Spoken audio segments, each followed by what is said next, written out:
है अगर गुरुवर का सानिध्य पाना तो विद्यासागर.गुरु पर जरूर आना। भौवीजाङ्कुर्जनना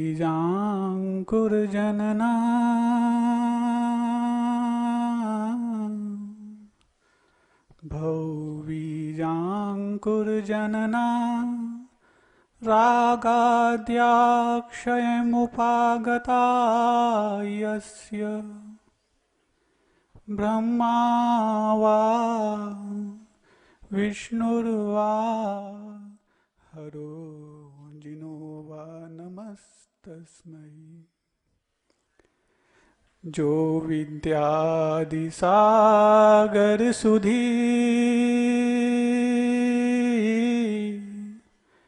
जो विद्यादि सागर सुधी गुरु हैं हितैषी शुद्धात्म में निरत नित्य हितोपदेशी वे पाप ग्रीष्म ऋतु में जल हैं सयाने पूजूं उन्हें सतत केवल ज्ञान पाने पूजूं उन्हें सतत केवल ज्ञान पाने। बोलिए देवादिदेव 1000 श्री पाशुनाथ भगवान की। गुरु नाम गुरु आचार्य गुरुवशी ज्ञान सागर जी महाराज की। समता शिरोमणि आचार्य परमेष्टि गुरुदेव श्री विद्यासागर जी महामुनिराज की। निर्यापक श्रवण चतुष्ट श्री समय सागर जी, योग सागर जी, नियम सागर जी, सुधा सागर जी महाराज की। ज्येष्ठ श्रेष्ठ मुनि श्री संभव सागर जी महाराज की। परम पूज मुनि श्री विराट सागर जी महाराज की। ज्येष्ठ मुनि श्री विशद सागर जी महाराज की।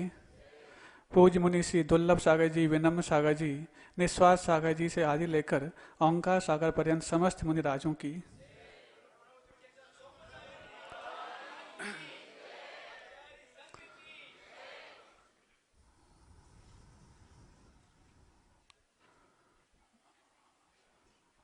मंगलाचरण करने के लिए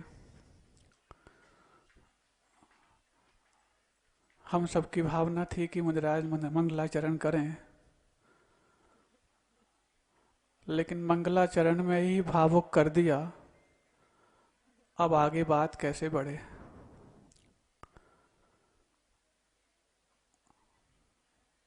सोचकर कुछ आए थे, लेकिन जब मुनि श्री ने भावना व्यक्त की है,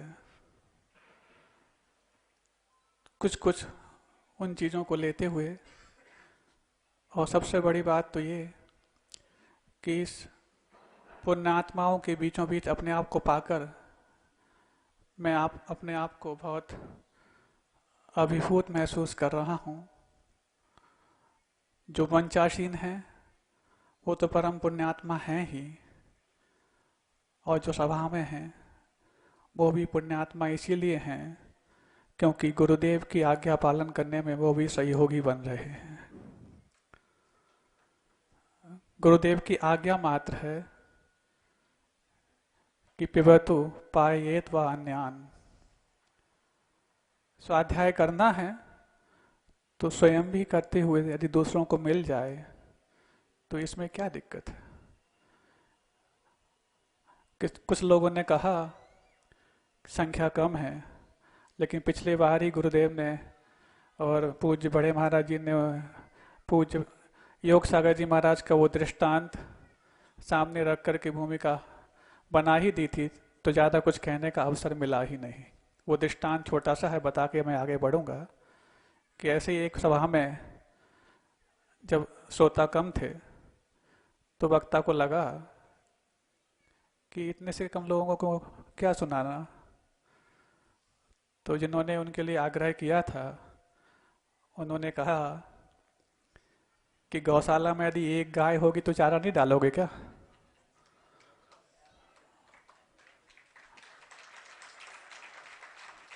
अब ये बात सुनकर के उनको उत्साह आ गया। उत्साह इतना आया कि बोलते बोलते बोलते अब रुकने का नाम ही नहीं। तो जिसने आग्रह किया था बाद में बोलता है, क्या पूरी गौशाला का चारा एक को ही खिला दोगे क्या? तो ऐसा दृष्टांत पूज्य संभव सागर महाराज जी ने याद दिलाया, जो परम पूज्य मुनि श्री श्रमण व्यापक श्रमण योग सागर जी महाराज कई बार हम लोगों के बीच में दिए हैं। और हम सब का असीम पुण्य है कि 2-3 दिनों के भीतर व्यापक श्रमण श्री योग सागर जी महाराज का सत्संग इस सिद्धोदय क्षेत्र पर आने वाला है।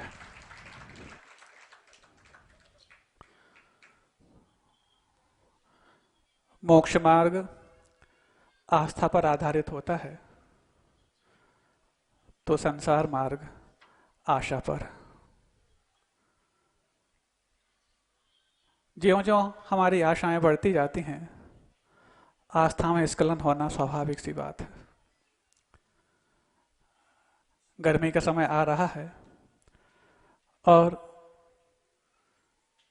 जैसे जैसे वो सूर्य 12 बजे का सूर्य जो हमारे मस्तक पर स्थिर होता है,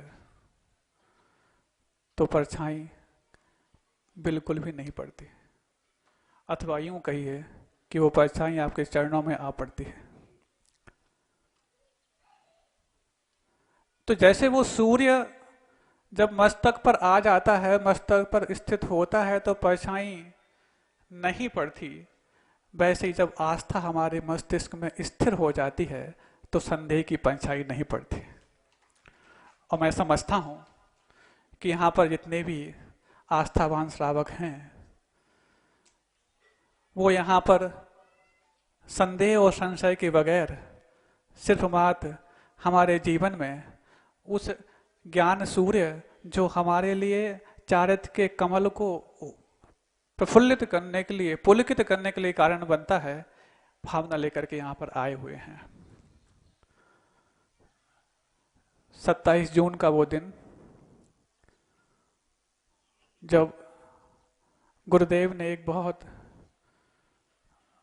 साहसपूर्ण निर्णय लिया कि ज्येष्ठ मुनिराज संभव सागर जी महाराज के साथ साथ हमारे सभी ज्येष्ठ मुनिराज और हमारे सहयोगी मुनिराज विनम्र सागर जी महाराज के साथ सभी आत्मीय मुनिराजों को, लगभग 11 और 9 20 मुनिराजों को रेवती रहन से 2 अलग अलग स्थानों पर चातुर्मास करने के लिए आज्ञा दी। वो दिन कैसा था, मंचासीन समस्त साधु तो उसको अनुभूत किए ही हैं, लेकिन जिन्होंने उस दृश्य को देखा है, जब भी आज वो दृश्य उनकी आंखों में झूलता है, तो आंखों में झूला दृश्य पानी बाहर निकाल के ही शांत होता है। और पता नहीं वो निर्णय उन्होंने किस भविष्य को लेकर के लिया। कई बार ऐसे निर्णय लिए हैं गुरुदेव ने, जब विश्व पर कोई महान भयानक आपत्ति आने वाली हो, तो पहले वो उन लोगों को सुरक्षित स्थान पर अवश्य भेज देते हैं जिन लोगों से इस धर्म की ध्वजा को हवा मिलकर के वो फहराने में मदद मिलने वाली है। कई बार हुआ, एक बार जब चिकनगुनिया फैला था, उस वक्त भी उन्होंने संघ की वैयावृत्ति की थी और पूरे संघ को जहां पर चिकनगुनिया से मुक्त स्थान था, अमरकंटक ठंडा स्थान, वहां पर ले जाकर के पूरे संघ को सकुशल और स्वस्थ बनाए रखने में भूमिका बनाई थी। इसके बाद एक बार कई बार ऐसे प्रसंग और आए, चाहे वो आर्यिका संघों के लिए सुरक्षित स्थान पर भेजना हो, चाहे मुनि संघों का विहार सुरक्षित स्थान पर कराना हो, ऐसे कई निर्णय हुए। और इस बार तो जब विश्व भी इस महामारी से जूझ रहा हो, और उस वक्त ठीक है इंदौर वालों ने भरसक प्रयास पुरुषार्थ करके वो माहौल बनाने की कोशिश की, और उस पंच कल्याणक के दरमियान इतना पुण्य सजो के रखा कि उस पंच कल्याणक का पुण्य उनके लिए चातुर्मास के उपहार के रूप में सामने आया। लोग भले ही कहते हों, लोग भले ही कहते हों कि कैसा चातुर्मास, कि इतनी महामारी दुनिया में फैली हुई है और इंदौर वालों के लिए चातुर्मास मिल रहा है, मिल रहा कि नहीं मिल रहा भगवान जाने। लेकिन जो इंदौर वालों को, क्योंकि पूरे विश्व का और विश्व में भी भारत जो सर्वाधिक जनसंख्या वाला क्षेत्र है दूसरे नंबर पर, तो उस इंदौर में जनसंख्या के मुताबिक सर्वाधिक मरीज पाए गए थे उस वक्त, जिस वक्त ये सब निर्णय हो रहे थे। तो वो सबसे बड़ा भारत का हॉटस्पॉट जिसको आप कहते हैं अपनी भाषा में, वहां पर लोग त्राहिमाम त्राहिमाम कह रहे हों तो एकमात्र भगवान कह रहे हैं चिंता मत करना, मैं यहां पर मौजूद हूं, तुम्हें कुछ नहीं होगा। लोग इसका दूसरा अर्थ भी निकाल सकते हैं, लेकिन गुरुदेव ने, और जब वहां के कलेक्टर, वहां के निगमायुक्त, वहां के विधायक, वहां के सांसद बार बार आकर के एक ही प्रार्थना कर रहे थे, भगवान जब तक आपके चरण इस इंदौर नगरी में विराजमान हैं तब तक तो हम इंदौर में इस कोरोना को मात देने का साहस जुटा सकते हैं। भगवान आप कृपा करके शासन की विनय अनुनय स्वीकार करके, समाज को तो आप कई बार देंगे और जहां भी जाएंगे वहां समाज को मिल जाएगा, लेकिन शासन को, पूरी समाज और पूरे विश्व को देने लायक जो एक माहौल इस बार बना हुआ है, आपकी कृपा के बगैर वो नहीं हो पाएगा। निवेदन किया और भवितव्यता ऐसी ही बनी कि गुरुदेव का चातुर्मास इंदौर में स्थापित हुआ। लेकिन चातुर्मास स्थापना तो हम लोगों की भक्ति के पूर्वक हो ही जाती है, जो औपचारिक रूप से, अनौपचारिक रूप से होती है।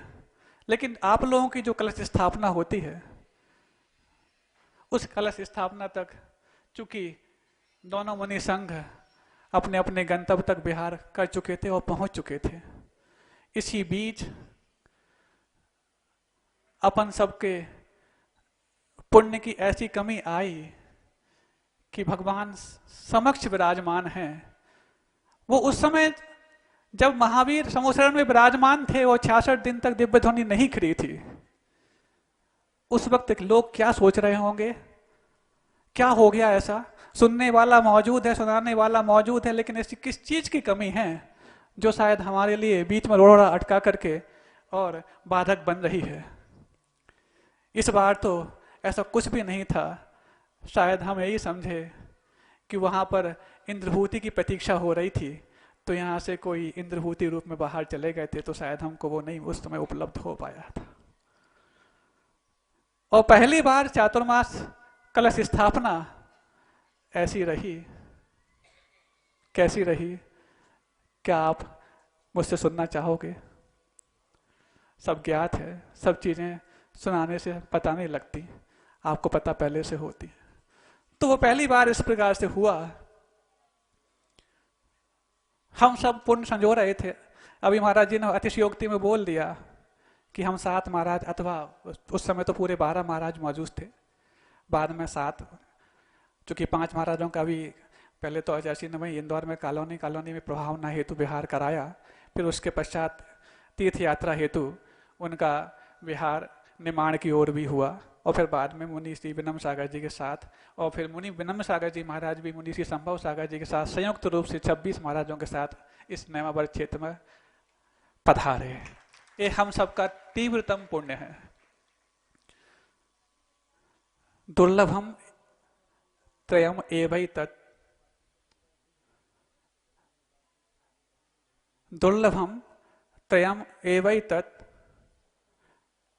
दैव हेतु साधकम मनुष्यत्वम मुमुक्षुत्वम महापुरुष संशयम। एक बात अच्छी पंक्ति याद आ गई कि ये 3 चीजें बहुत दुर्लभ है, और ये दैव का हेतु बनकर के सामने आती, भाग्य का बहुत बड़ा कारण बन के सामने आती हैं। एक तो मनुष्य आयु मिल पाना, महानतम दुर्लभ। उस महानतम दुर्लभ मनुष्य आयु के साथ साथ मुमुक्षुत्वम, यानी हमारे पास मोक्ष जाने की भावना होना। मुमुक्षु होने का मतलब सिर्फ इतना नहीं कि मोक्ष हमें पाना है। मुमुक्षु शब्द की व्याख्या ये है, मोक्तुम इच्छु इति मुमुक्षु। जो छोड़ने की इच्छा रखता है उसका नाम मुमुक्षु है। जो कुछ पाने की इच्छा रखता है उसका नाम मुमुक्षु नहीं बंधु। जो छोड़ने की इच्छा है, क्या छोड़ने की? आपने जो जो जोड़ा है वो छोड़ने की। क्या जोड़ा है? आप सोच लो, अनंत काल से आपने क्या क्या छोड़ा है, बाकी सब तो जोड़ा ही है। तो उसको भी छोड़ने की जो इच्छा रखता है उसका नाम मुमुक्षु है। तो मनुष्यत्व, मुमुक्षुत्व और महापुरुष संशय, ऐसे महान पुरुषों की सन्निधि ये महानतम दुर्लभ है। आज मैं अपने आप को बहुत गौरवान्वित महसूस कर रहा हूं कि इतने सारे महापुरुषों के बीच जो इस मंच पर विराजमान हैं, मैं अपने आप को पाकर उन दिनों को, क्योंकि आप लोगों ने भावना रखी है कि उन दिनों को याद करूं, लेकिन मैं तो उन दिनों को पहले याद करता हूं जो 27 जून के पहले था। आज 27 जून के बाद का दिन पुनः हरा भरा हुआ है। इसको पाकर के आप सब पुण्य का अपना अनुमोदन अवश्य करें। समय की घड़ी उस समय भी धीरे धीरे आगे बढ़ रही थी। कई बार बीच में गुरुदेव से कहा, भगवान कोई बाहर कोई दुखी हो, कोई पीड़ित हो, कोई बीमार हो, और यदि उसका आपके पास नमोस्तु आता है आशीर्वाद पाने के लिए कि भगवान हमको धर्म ध्यान करने लायक अपने आप को बना पाए, इतना तो कम से कम शरीर स्वस्थ हो जाए, अथवा उनके परिचारक लोग आकर के आपके पास निवेदन करते हैं, और यदि बाई चांस आप तक वो व्यक्ति ना पहुंच पाए, और यदि वो वहां तक पहुंचने के बाद प्रतीक्षारत है लेकिन ज्यादा प्रतीक्षा करेगा तो वहां जो जिसकी वो खबर लेकर के आया कहीं गड़बड़ ना हो जाए, और यदि वो बाहर से ही बोल देता है कि जाओ आचार्य ने आशीर्वाद दिया है, तो आपके नाम का इतना प्रताप है कि आपके नाम का वो इस प्रकार से अनुमोदन करके भी पूरा पूरा मौत के मुंह से बाहर आ जाता था। लेकिन आपके सारे शिष्य शिष्याएं, मुनि संघ, आरिकाएं, ब्रह्मचारिणी ब्रह्मचारिणियां, सारे भक्त और पूरा विश्व एकमात्र यही भावना कर रहा है कि हमारे भगवान का स्वास्थ्य शीघ्रातिशीघ्र स्वस्थ हो जाए। लेकिन हम लोग कितने पुण्यहीन हैं, कितने पुण्यहीन हैं कि इतने सारे लोगों का पुण्य इतना सा न जुटा पा रहे कि इस युग के भगवान को हम स्वस्थ कर पाए। और आपके नाम का इतना प्रताप है कि दूर से कोई झूठ भी बोल दे तो वहां पर जाकर के उसका चमत्कार देखने को मिल जाता है। ऐसा मैंने 2-3 बार वहां पर गुरुदेव के समक्ष कहा। पहली दूसरी बार में तो गुरुदेव ने उस बात को मोड़ दिया। समझ तो वो सब रहे थे, क्योंकि सारे मुनिराज, आरिकाएं, श्रावक श्राविकाएं मंत्र जाप पाठ विधान शांति धारा, और आप लोग भले ही कह रहे हैं कि वहां पर 12 महाराज 10-7 महाराज मौजूद थे, हम लोग तो कठपुतलियां थे।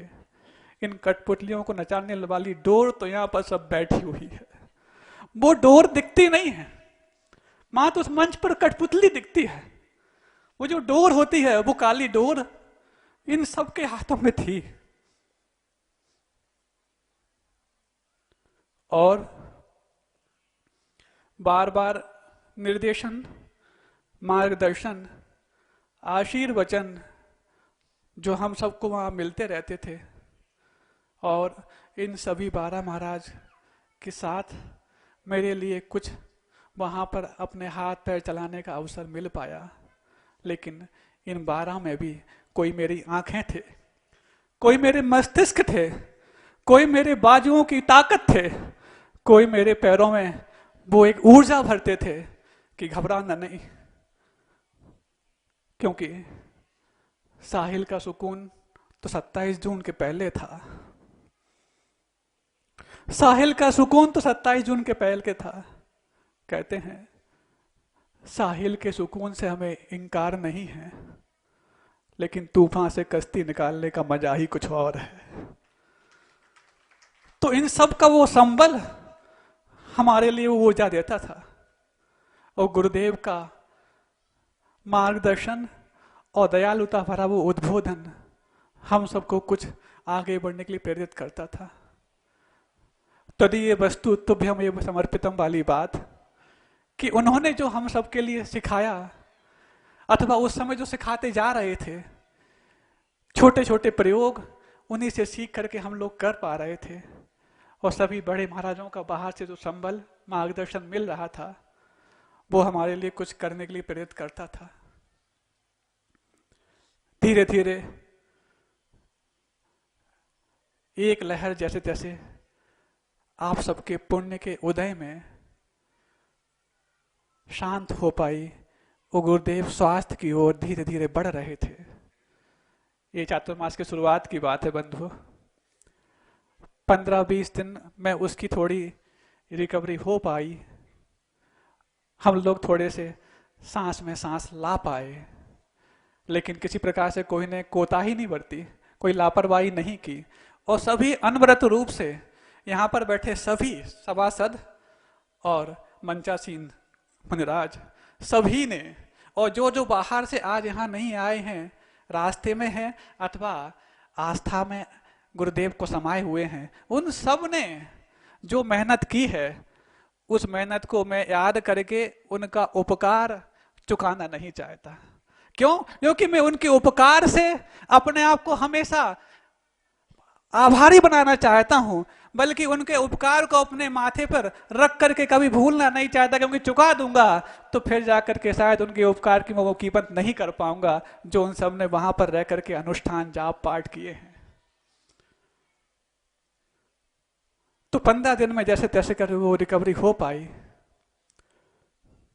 हम लोग थोड़ा सा अपने पुण्य की अनुशंसा और बाहर के जो मार्गदर्शन मिल रहे थे उसके आज्ञा पालन में हमसे कुछ कमी नहीं हुई है, इसको समझ पा रहे थे। 15 दिन और बीते, पुनः उससे भी बड़ा झटका। ये जो बातें अभी संकेतात्मक मैं कह रहा हूं, ये संकेत के रूप में भी यदि स्वप्न में आ जाए तो रूह कांप उठती है बंधु। लेकिन वो जो घटित हो रहा था, तमाम तरह की बातें होने लग गई थी। हर व्यक्ति अपने तरह से प्रयास तो कर रहा था, लेकिन संभावनाओं के गर्त में क्या क्या छुपा है उसको भी लोगों को अपने मुख से उजागर करने का मौका मिल रहा था। लेकिन जब गुरुदेव उस भीषण उपसर्ग के दौर में थे, उस वक्त भी अपने लक्ष्य को हमेशा अपने जेहन में समाये रहते थे। उपचारक भले ही इस प्रकार के उस दृश्य को देख करके कुछ अपने आप पर काबू अथवा नियंत्रण में आगे पीछे भले ही हो जाएं, लेकिन उन्होंने इस उपसर्ग के दरमियान भी अपने नियंत्रण पर 1% भी कटौती नहीं की। इसको मान करके मैं अपने आप को बहुत गौरवान्वित महसूस करता हूं कि ऐसे श्रेष्ठतम गुरु का शिष्य और शिष्य समुदाय इस मंच पर मौजूद है।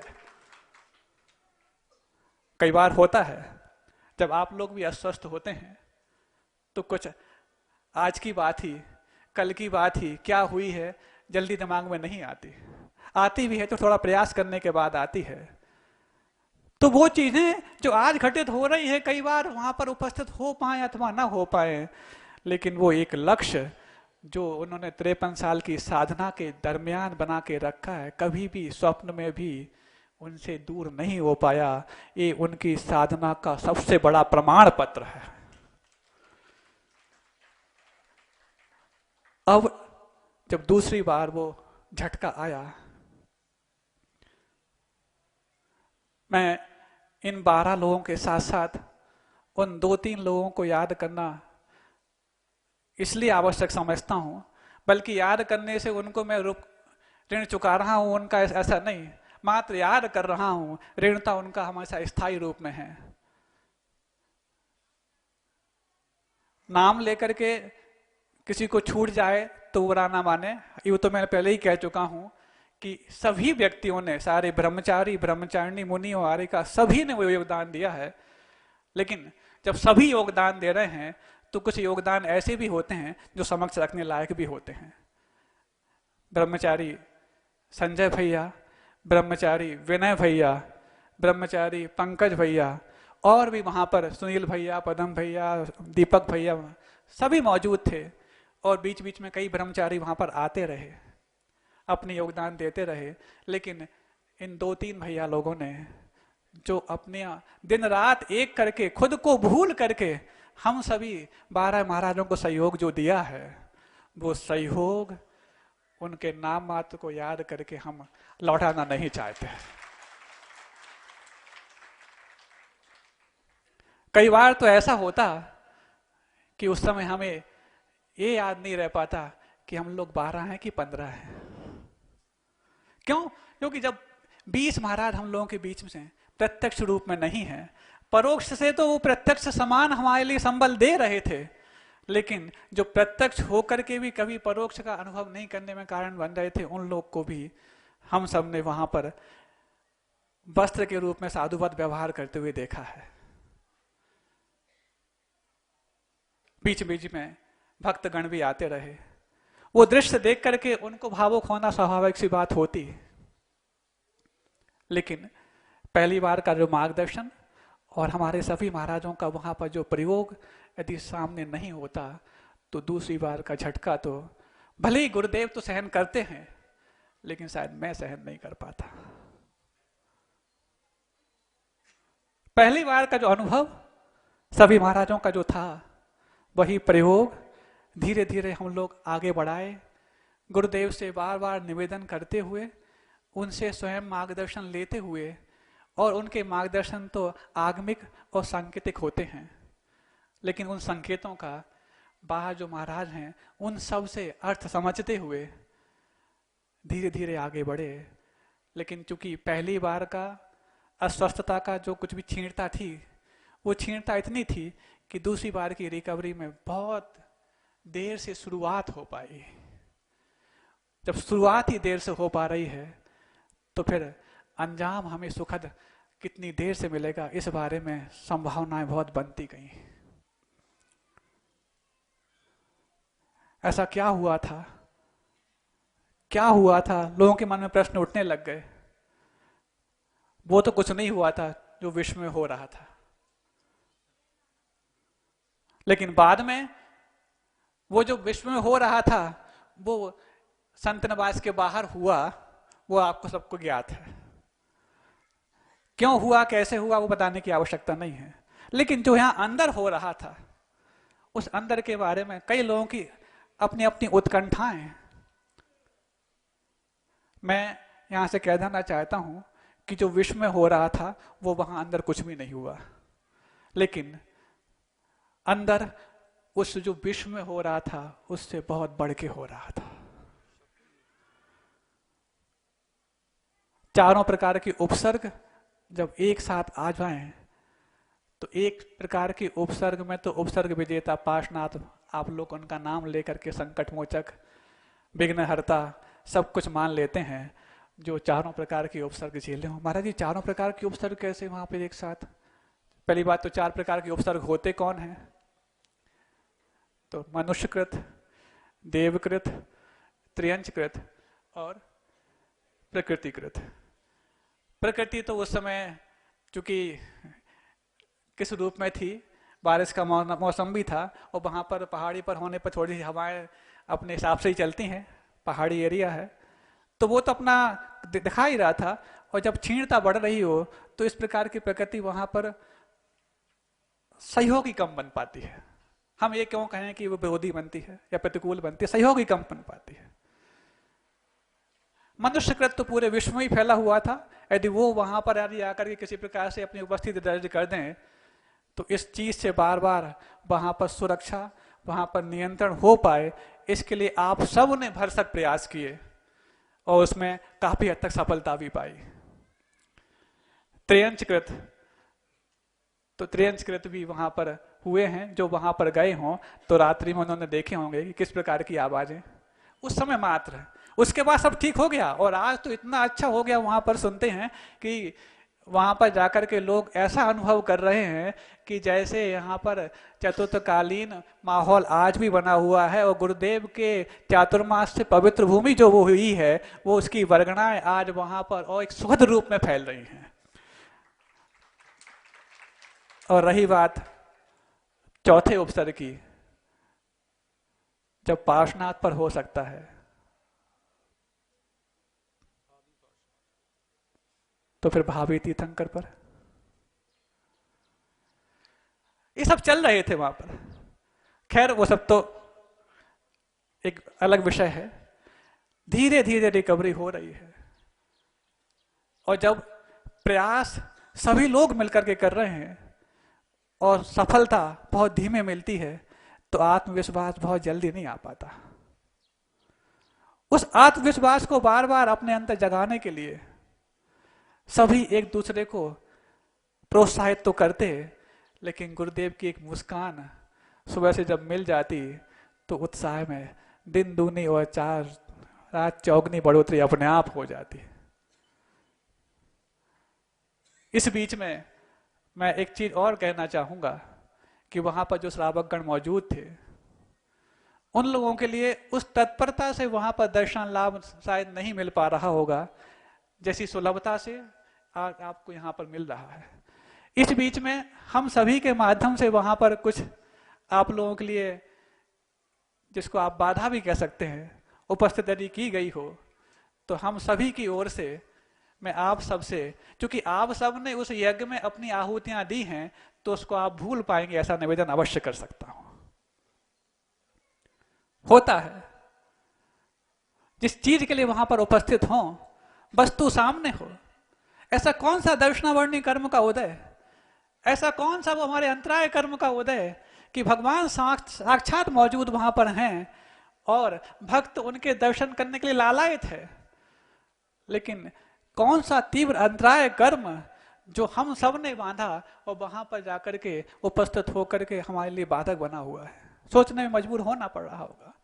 कई बार शब्दों का भी कुछ ऊंचा बोलना वहां पर हुआ होगा, मैं मानता हूं, क्योंकि व्यवहार इतना कठिन होता है। आचार्य कई बार कहते हैं निश्चय से ज्यादा सरल और सुलभ और आसान दुनिया में कोई दूसरा रास्ता नहीं है। लेकिन चाहे वो पंचम काल हो चाहे वो चतुर्थ काल हो, निश्चय में अंतर्मुख से ज्यादा ठहर पाना किसी के लिए समर्थ नहीं। तो व्यवहार में आना ही पड़ता है और जब व्यवहार में आते हैं तो कहते हैं हर व्यक्ति को संतुष्ट कर पाना आज तक तीर्थंकरों के लिए संभव नहीं हो पाया, तो फिर हम जैसे नाचीज को कहां तक संभव है। मैं आप सबकी असंतुष्टि को समझ सकता हूं, क्योंकि वो जीवन जो आप लोग ने आज जिया है अथवा जी रहे हैं, मैंने कई वर्षों पहले जी करके देखा है। जब कोई वहां पर रोकता है या बाधा पहुंचाता है आप लोग के लिए, तो लगता है कि यार हम इतनी दूर से आए हैं, हमारे लिए वहां क्यों रोका जा रहा है। एक बात मुझे याद आ गई इस बात को लेकर के। कई लोग कहते हैं ऐसे कि अन्य जगह जाओ तो बहुत वात्सल्य मिलता है, बहुत हमारे लिए प्रोत्साहन मिलता है, आओ तो कई प्रकार की आव भगतें होती हैं, और यहां पर आओ तो प्रोत्साहन तो बहुत दूर की बात है, सत्कार तो बहुत दूर की बात है, तिरस्कार के पुलिंदे यहाँ पड़े रहते हैं। ऐसा लोग सोच सकते हैं, कहते भी हैं, भले ही हम लोग के सामने ना कह पाते हो एक विनय के रूप में। लेकिन एक बात याद आ रही मुनि विनम्र सागर जी की, जो उन्होंने बहुत पहले कही थी, शायद उनको भी याद है कि नहीं भगवान जाने, हम आपको याद दिला देते हैं। उन्होंने कहा था एक बार, इसको आप कठोर मत समझना, बात समझने की है, उसको समझ को लेकर के और समझना कि उस शब्दों में कितना रहस्य छुपा हुआ है। उन्होंने कहा था एक बार कि एक सिंह होता है और एक श्वान होता है। सिंह तो समझते हैं शेर, और श्वान आप समझते हैं। गले में पट्टा किसको पहनाते हैं?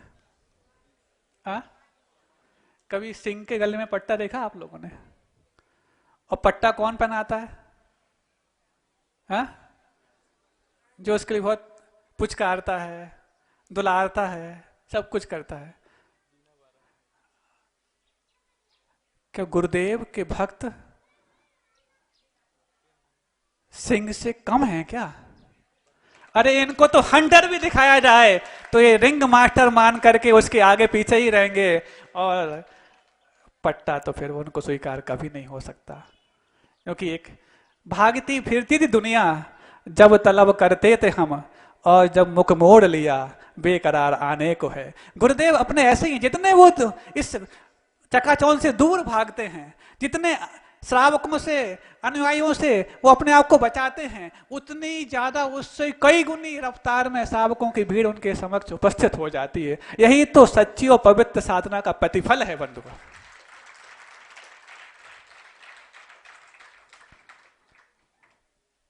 धीरे धीरे वहां पर चीजें कुछ सामान्य सी होने को लगती थी, एक दिन लगती, पुनः फिर शून्य की ओर लौट आती। फिर एक दो दिन प्रयास किए जाते, पुनः प्रयासों में लगता कि अभी वो चीज नहीं आ पाई है जो शायद हम सबको चाहिए होती।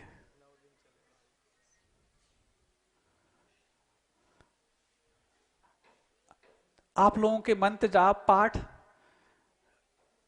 इतनी प्रगति कर रहे थे, इतनी प्रगति कर रहे थे वहां पर, कि देख करके लगता था कि आज का समय शुद्ध धर्म ध्यान करने के लिए आप लोगों को जो मिला है, लेकिन इस निमित्त से मिला है, ये मात्र मुझे मंजूर नहीं है, लेकिन सबसे शुद्धतम धर्म ध्यान तो उस समय अवश्य हो रहा था।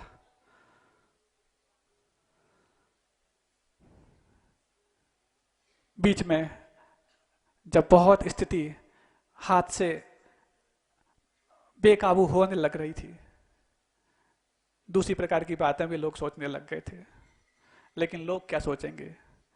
जिसने अपने जहन में अपने लक्ष्य को सदैव स्थिर करके रखा है, उसके लिए तो वो लक्ष्य हमेशा सामने उपस्थित रहता है। उसी की तैयारी में वो हर उस विकट परिस्थिति में सबसे पहले आगे आता है, क्योंकि वही तो है जो उसके उस लक्ष्य तक पहुंचाने के लिए परीक्षा बन करके सामने आई होती है। आप मेरे शब्दों का अर्थ समझ रहे होंगे, क्योंकि सारी बातें खोल करके यदि आपको समझाऊं तो इतने बड़े व्यक्तित्व के बारे में बहुत छोटी सी चीज में बता पाऊंगा। वो इतने महान व्यक्तित्व हैं कि उनके लिए ये शब्द बहुत छोटे पड़ रहे हैं। इनसे भी बहुत गूढ़ शब्दों में यदि बताऊं तब आप समझेंगे कि वाकई में उनकी महानता क्या है। तो पहली बार चातुर्मास स्थापना ऐसी हुई कि मंच पर, कलश स्थापना, मंच पर गुरुदेव विराजमान नहीं थे, और पहली बार ही शायद चातुर्मास ऐसा कि जहां स्थापना हुई वहीं से इर्द गिर्द भी प्रभावना हेतु महाराजों को भी भेजा और स्वयं भी वहां पर। लेकिन जब 2-2.5 महीने चातुर्मास के बीत गए, 3 महीने लगभग बीत गए, इंदौर वालों को नहीं मिल रहा था। कई लोगों के मन में शंकाएं हो सकती हैं कि वो स्थान क्यों छोड़ा।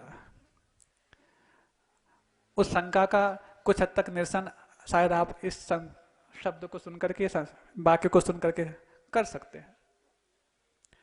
जैसे ही वहां से 2-2.5 किलोमीटर दूर एक स्थान था, वहां पर पहुंचना हुआ। सेम डे, उसी दिन 2 उपसंघों को आचार्य जी ने इंदौर वालों को कुछ मिल पाए, इस अंदर दया भाव से विहार करा दिया, जबकि उस दिन तक भी गुरुदेव की स्वास्थ्य में वो प्रगति नहीं हो पाई थी कि इतने बड़े पहले लिए हुए निर्णय के बाद पुनः एक कठोर निर्णय और ले लें। वो आप समझ सकते हैं इस चीज के लिए कि इंदौर जैसी महानगरी में, जहां पर शायद मध्य प्रदेश की सबसे बड़ी जैन समाज रहती है, वहां पर इन लोग को चातुर्मास में कोई लाभ नहीं मिल पाया, तो कम से कम थोड़ा सा जब यहाँ से बाहर निकलेंगे, हम स्वयं निकलेंगे तो शिष्यों को भी निकाल करके वहां पर भेजेंगे, तो किसी के मन में ये नहीं आएगा कि ये क्यों, बल्कि ये और सार्थक माना जाएगा कि कुछ हद तक कुछ भी सही, भले बारिश नहीं हो तो ठंडी हवा भी तो वहां पर एक ऐसा माहौल बना देती है जो अंदर से हरा भरापन महसूस कराती है। आचार्य कई खाई को, हाँ महाराज बता रहे हैं, नीर ना सही समीर समीर ही सही प्यास कुछ तो बुझे। कि पानी भले ही ना हो लेकिन ठंडी हवा से भी सूखा हुआ कंठ कुछ तर अवश्य हो जाता है। पहले तो हमने निवेदन किया गुरुदेव से, भगवान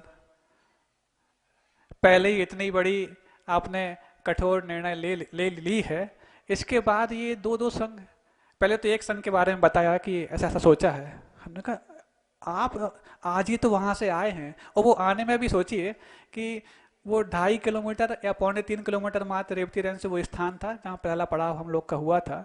वो आने के लिए भी कई बार हम सब ने मिलकर के गुरुदेव के सामने बात रखी थी कि ऐसा संभव कैसे हो पाएगा। क्यों? क्योंकि जब नज़दीक पर जाना जाना इतना आसान नहीं है तो 2.5 किलोमीटर, उसके बीच में भी 1.5 किलोमीटर के बीच में एक स्थान था कि वहां पर जाकर रुक सकते हैं, एक विद्यालय था। सुबह चलने के पहले फिर चर्चा हुई कितना दूर है, लेकिन सबके मन में वो शंका थी कि इतना भी नहीं चल पाए तो क्या होगा। लेकिन जब गुरुदेव ने निर्णय कर लिया है कि चलना है तो वही होगा जो मंजूर खुदा होगा। और बस 1.5 किलोमीटर चल पाएंगे ऐसी सब ने, और शायद गुरुदेव ने भी हम सबको एक तरह से आश्वासन दे दिया था कि इतना ही चल पाना बहुत बड़ी उपलब्धि होगी। चले थोड़ा थोड़ा बीच में रुक रुक करके, और जैसे वो 1.5 किलोमीटर का स्थान पास आने वाला था, हमने गुरुदेव से कहा भगवान वो स्थान आ गया, बहुत बड़ी उपलब्धि हो गई और आपने बहुत बड़ा साहस किया कि वहां से आप यहाँ तक आ गए। बोले अब वो स्थान कितना बचा?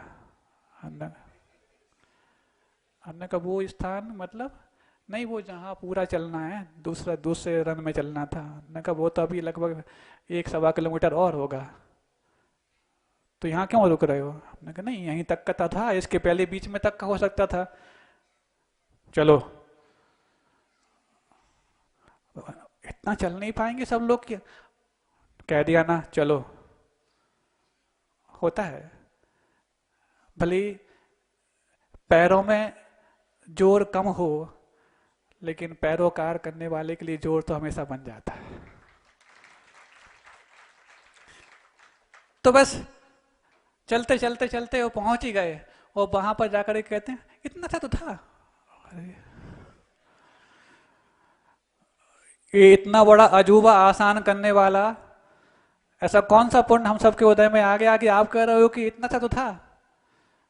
और बस अब उस बीच में सब सुबह सुबह की बात है, लगभग 9 बजे तक हम लोग वहां पर पहुंचे। अब किसी को मालूम भी नहीं था कि वहां सब कुछ चर्या होने वाली है, क्योंकि बीच में ही वहां विद्यालय में भी चर्या हो पाए बहुत कठिन लग रहा था। फिर तो यहाँ तो किसी को पता ही नहीं था। आनंद फानंद में सभी ब्रह्मचारी लोगों ने, जो भी वहां पर उपस्थित श्रावक लोगों ने, सब ने अपनी व्यवस्थाएं यथायोग की। फिर भी कुछ महाराज वहां से लौट करके पुनः रेवती रेंज में आए चर्या हेतु अथवा अपनी और, तो अब लौटकर फिर पुनः आए। 2-3 महाराज वहां रुक गए थे, पुनः उनको लौट के आना पड़ा। वो भी एक बहुत बड़ा उनके लिए वो था कि पहले तो बिहार हुआ, फिर वापस से वहां जाना पड़ रहा है। मौसम भी प्रतिकूल था, गर्मी हो रही थी, और पहुंचने में लेट हो गए होंगे तो लौट करके जल्दी नहीं भी आ पाए, सामयिक वहीं करना पड़ गया। लेकिन इस बीच में गुरुदेव ने जैसे ही यहाँ पहुंचते हैं, पता नहीं किसके माध्यम से संकेत कर दिए हों, हमें तो देख ही नहीं पाए, क्योंकि उस समय किसी का आना जाना वहां हो नहीं रहा था। हम सभी महाराजों को वहां पर पता भी नहीं लग पाया कि ये क्या हो गया, और संकेत हो गए ऐसा ऐसा ऐसा ऐसा। जब लोगों की आवाजाही वहां बढ़ने लगी तब हमने पूछा ये कहाँ जा रहे हो आप अंदर? नहीं नहीं वो नहीं नहीं वो क्या, वो गुरुदेव ने बोला कहाँ बात कर रहे हो? तो शायद आवाज अंदर पहुंच गई होगी। तो हाँ ये क्या हो रहा है? जब उनसे सब बातें हो गई, ब्रह्मचारी लोगों से बातें हो गई, अब लास्ट में फिर हमसे बोलते हैं वो ऐसा सोचा है, हैं? 2 महाराजों के बारे में पहले बताया कि ऐसा सोचा है, उनसे आप समझ लो, इस प्रकार से कह दो। हमने कहा भगवान वैसे ही तो हम लोग 12 ही बहुत कम हैं, ऐसे में यदि आप ये 2 महाराजों को और वहां भेजने का निर्णय ले रहे हैं, उचित लग रहा है क्या? कह दिया ना, इंदौर वालों को कुछ नहीं मिल पाया है, कुछ तो मिले। हमने कहा क्या मिलेगा? सब जगह वहां पर मंदिर बंद हैं, प्रवचन बंद हैं, सभाएं होना बंद हैं, एक स्थान पर कोई इकट्ठा नहीं हो सकता। तो बोलते हैं आहार तो मिलेंगे। हमने कहा आहार भी जैसे यहाँ पर एक स्थान पर हो रहे हैं कैंपस में, ऐसे ही वहां पर उनको करना पड़ेगा। बोले दर्शन तो मिलेंगे। तो हमने कहा देखो दर्शन करना है, दर्शन यहाँ पे आके कर जाएगा, कुछ तो मिलेगा। जब बहुत कुछ निवेदन विनय अनुनय करने के बाद भी उन्होंने निर्णय ले लिया था, तो फिर हमारे लिए भारी मन से पूज्य निर्दोष सागर जी और निर्लोक सागर जी को बताना पड़ा कि आप लोगों के लिए आचार्य जी ने इस प्रकार से सोचा है। तो ये दोनों महाराज भी बेचारे, बेचारे तो नहीं बोलेंगे, लेकिन ये दोनों महाराज इतने आत्मीय हम लोग के, इतना इनका संबल वहां पर था, लेकिन एक दूसरे को देख करके हम लोग सिर्फ मात्र भावुक ही हो सकते थे। अभिभावक ने जो निर्णय लिया है वो तो सरोधार करना ही पड़ेगा। फिर भी हमने इनसे कहा कि आप आचार्य के पास जाकर के अपना निवेदन और कर लें, मैं तो अपने हद तक कर चुका हूँ। इन दोनों ने भी खूब निवेदन किया, लेकिन एक सत्य और एक आचार्य, ये दो चीजें ऐसी हैं दुनिया में जो कभी बदल नहीं सकती।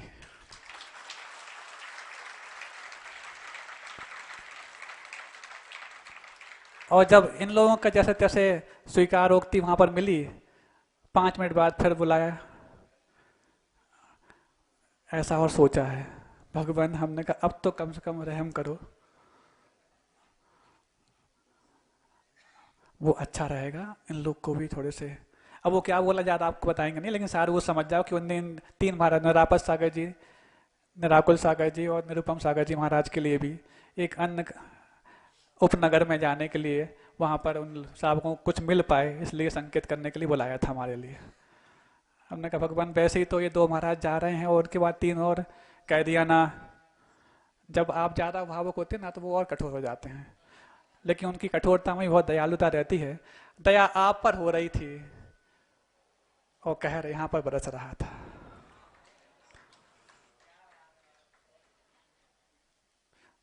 उनको जैसे तैसे करके हमने कहा कि आप एक बार और निवेदन करिए, तो उन लोगों ने भी अपनी तरफ से पूर्णतः आग्रह निवेदन किया कि अभी ऐसी कंडीशन नहीं है, और जिस उद्देश्य को लेकर के आप इंदौर के कॉलोनीज में भेज रहे हैं वो उद्देश्य भी कहाँ भी सार्थक होने वाला है।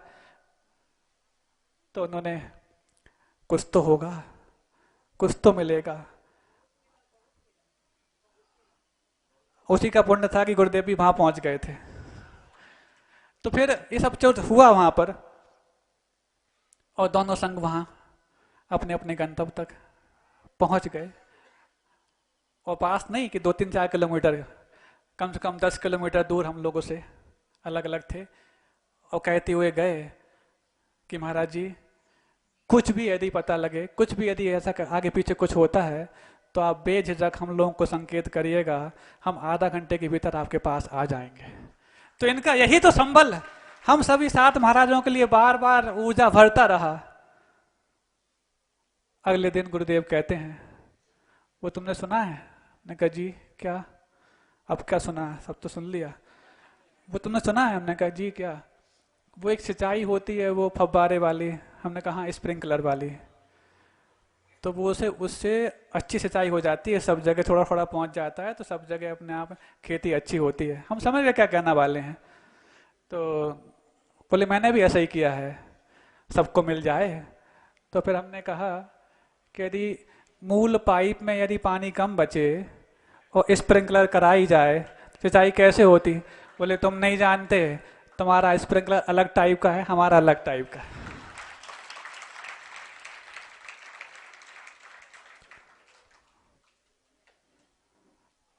और सभी के बाहर जाने के बाद भी उन लोगों ने प्रभावना भी की।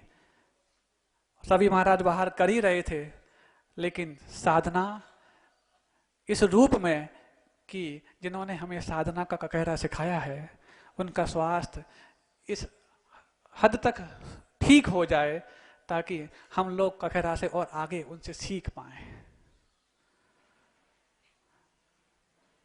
और जब यहाँ पर महाराज लोग की खबरें आने लगी प्रभावना की, वहाँ ऐसा हो रहा, श्रावक लोग आकर के बहुत उत्साहित होकर के बताते, क्योंकि जिनको कंठ सूखा हो वो शुरुआत में जो जल दिया जाता है वो अमृत के समान लगता है। ऐसी अमृत पान करके कोई व्यक्ति जब आए तो किस प्रकार की शब्दावली का प्रयोग वो करेगा आप समझ सकते हैं। तो गुरुदेव का वो निर्णय और पुष्ट होता जाता जब लोग आकर के कहते कि भगवान बहुत प्रभावना हो रही है वहां पर, अकौदिया में ऐसी प्रभावना हो रही है, और खातेगांव में ऐसी हो रही है, विजयनगर में ऐसी हो रही, छत्रपति नगर में ऐसी हो रही है, ऐसी करके गुरुदेव को अपने उस निर्णय पर और संतोष होता। और हम सभी सातों महाराज, दुर्लभ सागर जी महाराज, निरोग सागर जी महाराज, निरामय सागर जी महाराज, शीतल सागर जी महाराज, श्रमण सागर जी महाराज और संधान सागर जी महाराज, इनका नाम लेकर के मैं आप सबको ये नहीं कि समय बढ़ा रहा हूँ, क्योंकि ये वो ऐसे महापुरुष हैं जिनका नाम है स्मरण भी पुण्य को बढ़ाने वाला होता है।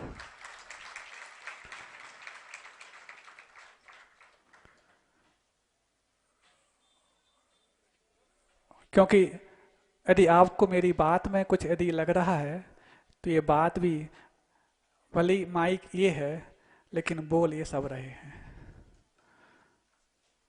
कुछ अच्छा लग रहा है, भली खोपड़ी ये है लेकिन मस्तिष्क ये सब है। खिड़की ये है लेकिन देख ये सब रहे हैं। इनका ज्यादा बखान करके मैं इन लोगों के ऋण से उऋण नहीं होना चाहता। धीरे धीरे जब वहां पर दूसरा जो प्रारंभ एक स्थान था वहां पर पहुंचे, सब कुछ वहां पर व्यवस्थित और उस समय के प्रसंग के अनुकूल, जो कि बाहर इस प्रकार से फैला हुआ था, चल रहा था। धीरे धीरे स्वास्थ्य लाभ हुआ। आप सब की भावनाएं जो अभी तक आपको संदेह पैदा कर रही थी अब सार्थक होने लग गई थी। और गुरुदेव का हम सब के लिए मुस्कान के साथ आशीर्वाद और छोटा छोटा आशीर्वचन भी धीरे धीरे मिलना, भले ही कमरे कक्ष तक होता था, शुरू हुआ था। इस बीच में कई लोगों ने अपने तरीके से व्रत, नियम, उपवास आदि आदि लेने प्रारंभ किए। अपनी इस चारित्रिक जीवन को और आगे बढ़ाने के प्रयास किया। अब जब यहाँ से सब जगह की खबरें आने लग गई तो गुरुदेव ने एक दिन कहा कि वो फलां स्थान पर कैसा क्या है ना, कैसा क्या है, बोले वही है, वो तो सब जगह वही चल रहा है इस प्रकार से। तो बोले जब वहाँ है तो वो स्थान अच्छा तो है, शौच इत्यादि, मतलब शौच इत्यादि का तो सब जगह व्यवस्था है जहाँ अपन देख करके ही आए हैं। लेकिन ये जो आप जो कहना चाह रहे हैं वो अभी उचित नहीं है, ऐसा हमने निवेदन किया। क्यों?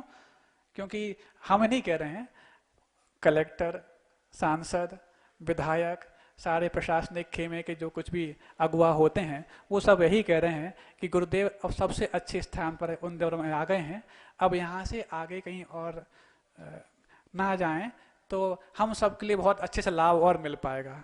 लेकिन गुरुदेव तो दया से इतने ओतप्रोत हैं, वो उस समय थे कि वो अब इन लोग को कुछ और मिल पाए, क्योंकि यहाँ पर एक ही स्थान पर सीमित लोगों को लाभ मिल पा रहा था, चातुर्मास समाप्ति की ओर बढ़ रहा था, तो इनको कुछ और मिल पाए।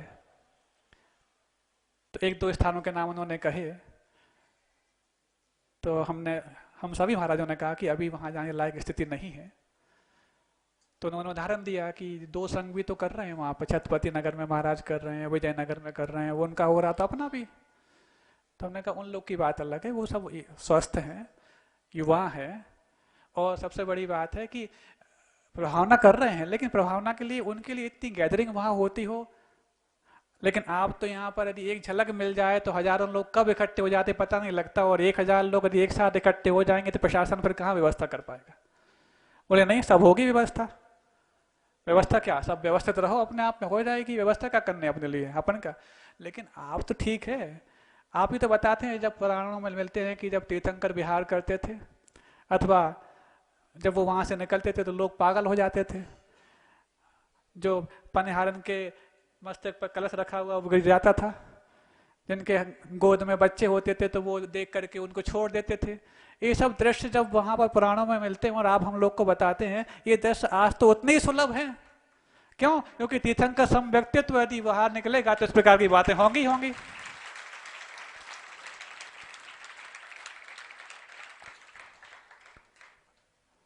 फिर जब हम लोग की बात नहीं मानी गई तो हम लोगों ने बड़े महाराजों का नाम लेकर के कि पूज्य समय सागर जी, योग सागर जी महाराज और सुधा सागर जी, प्रमाण सागर जी आदि सभी बड़े महाराज और पूज्य संभव सागर जी आदि महाराज, विनम सागर जी, सब लोगों ने यही कहा है कि नहीं वो सबसे अच्छा स्थान है और वो लोग भी इसका पालन कर रहे हैं। वहां पर भी वो एक ही स्थान पर रह करके, क्योंकि इस साल ऐसा प्रसंग घटा हुआ है कि ये सब चीजें स्वीकार करनी पड़ रही हैं, नहीं तो फिर समुद्र को कौन बांध पाता है, वो तो स्वयं अपनी मर्यादा में रहता है, ये बात अलग है। तो फिर जब ये वाली बात हुई तो महाराजों का नाम लिया, देखिए वहां पर दर्शन भी नहीं कर पाते, बीना बारा जाओ तो लोगों के लिए दूर से दर्शन होते हैं। वहां पर सुधा सागर महाराज जी के पास जाओ तो वहां पर 7 लेयर की वो सेफ्टी है। प्रमाण सागर महाराज जी वहां पर कटनी में इस प्रकार से सब है। और उन लोगों ने कहा कि जब हम लोग ऐसा कर रहे हैं तो वो गुरुदेव के स्वास्थ्य को लेकर के, और वहां पर इतनी सब कुछ फैला हुआ है और पूरे देश का सबसे बड़ा हॉट स्पॉट है, तो वहां पर तो ये सब कुछ सावधानी बरतनी ही चाहिए। जब ज्यादा कहा जाता है ना तो फिर बोलते हैं ना, प्रेशर, पानी का प्रेशर जितना आप प्रेस करो ना उतना ज्यादा और निकल कर सामने आता है। तो बस एक दिन तो उन्होंने कहा हाँ, कितना ज्यादा कुछ, जब उनको कुछ करना होता है ना तो कहते बहुत कम है। हाँ, जब यदि कुछ कहा जा रहा है तो सोचना पड़ता है कि अब कहने में अर्थ कहाँ से निकालना है, वो अलग विषय हो जाता है। तो बस चल दिए। और उस समय शायद महाराज जी कहाँ पर थे, परदेशीपुरा, शाम को वहाँ परदेशीपुरा पहुंचे। उस सुबह पहुंचते पहुंचते जैन कॉलोनी हम लोग पहुंच गए। अभी तक तो हम लोग को लॉकडाउन की आदत पड़ चुकी थी कि 2, 3, 4 और अधिकतम 5 व्यक्तियों से ज्यादा पाला पड़ता ही नहीं था। और यहाँ पर ऐसा है कि पाला ही करो तो 25-30 से कम आते ही नहीं है। अब वहां पर सुरक्षा की जाए और फिर ये सब चीजों जो शासन के द्वारा दी गई हैं उन सब का पालन कर पाना इतना आसान तो नहीं था। लेकिन हम लोग का पुण्य कुछ हद तक धीरे धीरे उछाल भर रहा था, लेकिन उनका पुण्य तो इतना है कि वहां पर सुरक्षा के जितने प्रयोग किए जा रहे थे उससे बढ़कर के उस योगी के योग सामने आ रहे थे। और पुण्य के माध्यम से सब कुछ यथावत और समापन और उपसंहार उस इंदौर चातुर्मास का बेहतरीन हुआ। अंत भला सो सब भला, ऐसा कहकर के सब ने बहुत अपने आप को गौरवान्वित महसूस किया। इस बीच में कई घटनाएं ऐसी हैं जो शायद मैं आज आपको बताऊंगा तो पुनः आपकी आंखें तर हो जाएंगी। समय अपनी गति से बढ़ रहा है, बढ़ चुका है। एक छोटा सा प्रसंग लेकर के अपनी बात को विराम दूंगा। चक्रवर्ती अपने दरबार में उदास मायूस बैठा हुआ है। उस उदासी के माहौल में आसपास जो कुछ भी उसके महामात, अमात, मंत्री इत्यादि हैं साहस नहीं कर पा रहा है कि ऐसा क्यों हो रहा है। आप लोग सुन रहे हैं ना? तो वो एक दूसरे को कहते हैं, जाओ पूछो क्या हो गया।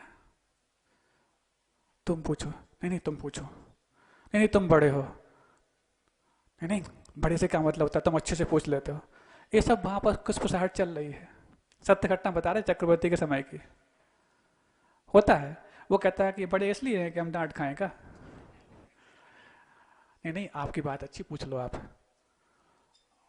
जब सबने आगे पीछे हुआ तो एक वृद्ध सा एक महामात था, उसको सबने अगुआ बना करके आगे कर दिया कि जाओ आप पूछो कि जिनके शासन काल में प्रजा संतान के समान सुख भोगती है उनको ऐसा कौन सा दुख हुआ है जो उदास बैठे हैं।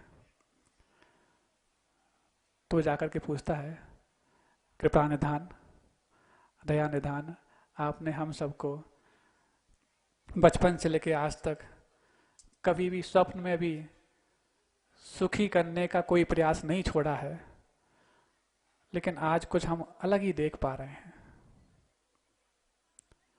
इतना करके वो एक वाक्य बोल पाया कि जब कुछ प्रत्युत्तर नहीं मिला तो उसको अपना कॉन्फिडेंस कुछ कम लगा। होता है ना, बहुत साहस करके कोई बात करें और वहां से रिप्लाई ना मिले तो लगता है कि पता नहीं सुनी कि नहीं बात।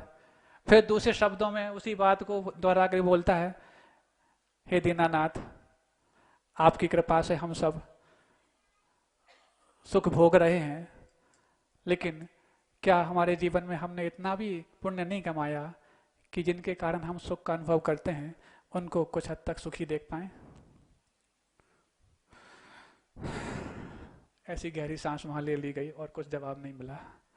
तीसरी बार पुनः साहस करके कि भगवान, यदि हमारे जीवन में आपके प्रति कुछ भी हमने अच्छा कर पाया हो तो उसके पुरस्कार के रूप में माता हम इतना सा चाहते हैं कि आपके मन में ऐसा कौन सा वो भाव आया है जो आपके चेहरे पर उदासी बिखेर रहा है उत्साह के बगैर।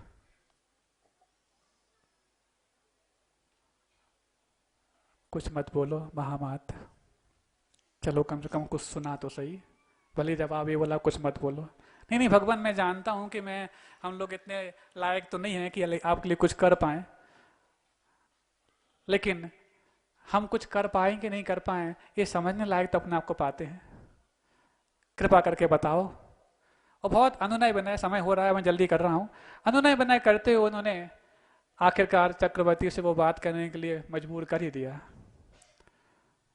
तो चक्रवर्ती दीर्घ श्वास लेकर के बात कहते हैं,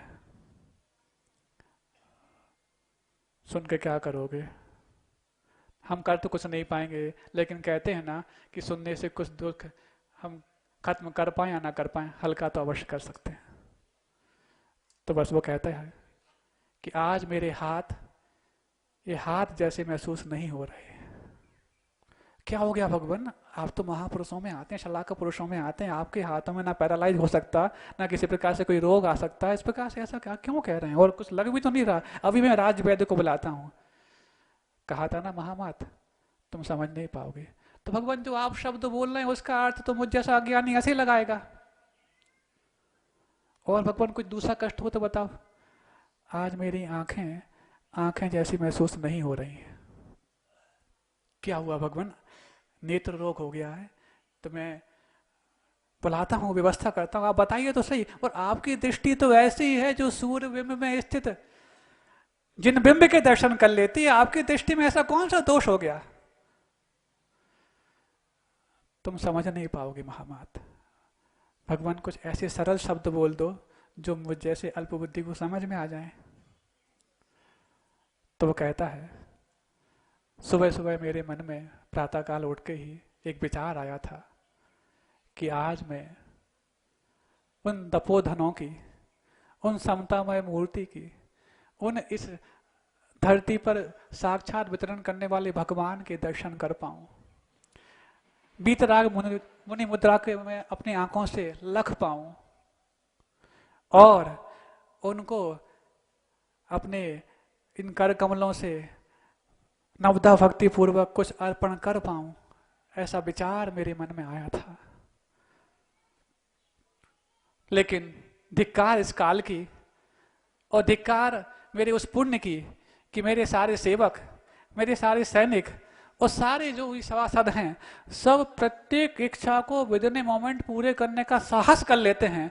लेकिन आज मेरे मन में जो एक छोटा सा विचार आज आया है, तो सारे के सारे वो 60 करोड़ क्या क्या बोलते हैं आप लोग, 18 करोड़ घोड़े, 84 लाख हाथी हैं, और जो भी 14 रत्न, 9 निधियां और 360 रसोई, ये सब एक साथ इकट्ठा हो जाए, लेकिन एक छोटा सा काम नहीं कर पा रहा है कि ये उस दिगंबर मुद्रा के मुझे दर्शन करा पाए। अब बताओ महामात, मेरी उदासी को तुम हल कर सकते हो? उसने बहुत अलग स्वर में और अलग शब्दों में वो बात कही होगी। सुन करके वो महामात भी नीची निगाह कर लेता है, और जैसे ही अपनी बात कुछ अंदर जब दर्द भरा हो और किसी से कहो उसका समाधान नहीं मिलता है, तो फिर गंगा जमुना तो बह उठती है और दोनों आंखों से झरझर झरझर पानी बहने लग जाता है। लेकिन उसका ये जो उदास चेहरा, बल्कि कहना चाहिए वो अंदर से विशुद्धि में एक भाव इतना तीव्रतम उछाले भर रहा था कि उसके पुण्य के योग से 2 चारण रिद्धिधारी मुद्राज उसके राज्य में, उसके नगर में पधारते हैं और वही चक्रवर्ती उन आंखों के पानी से उनका पाद प्रक्षालन करके अपने आप सौभाग्यशाली मानता है।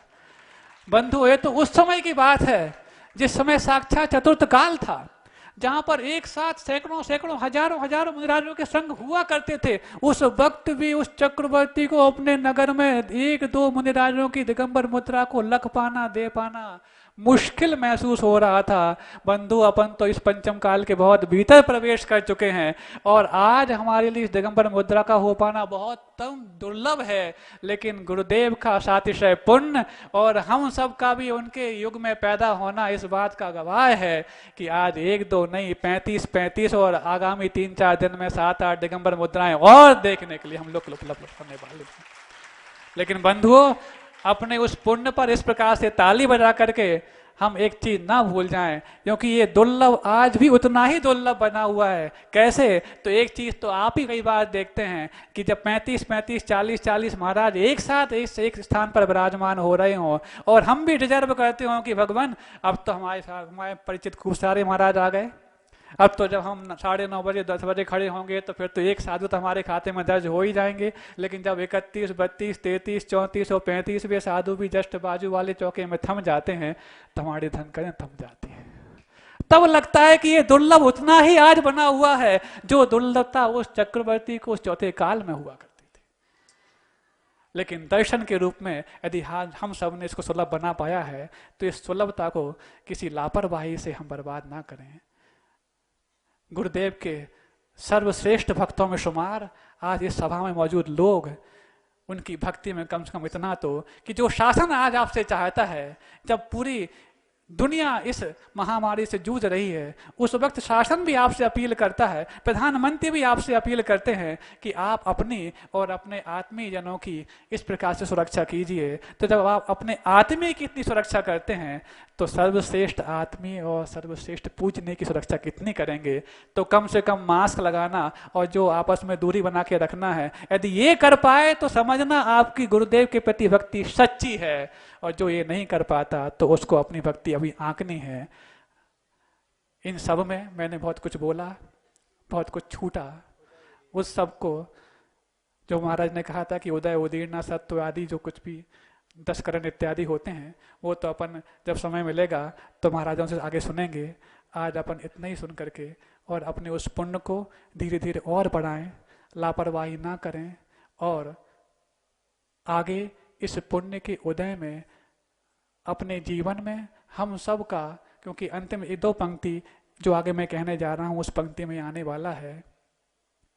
दुर्लभ गुरु का दर्श है, दुर्लभ गुरु का साथ, दुर्लभ उठना गुरु नजर, दुर्लभ सर पर हाथ, दुर्लभ गुरु संकेत हैं, दुर्लभ तत्पालन, दुर्लभ तम गुरु चरणों में है समाधि धारण।